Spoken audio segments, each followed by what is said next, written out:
Hello and welcome to another episode of Agape Ministries. Today I decided to take you on a virtual walk with me in the garden so you could enjoy God's creation.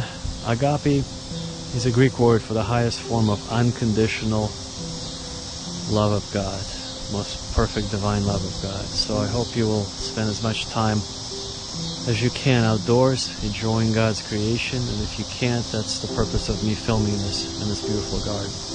So spend some time in prayer, praying for peace, love, joy, and understanding. Give to the homeless, give to the poor, give to anyone who asks, to widows, to orphans, and you will be called children of God, and you will be richly blessed here on earth. And most importantly, pray for peace on our planet.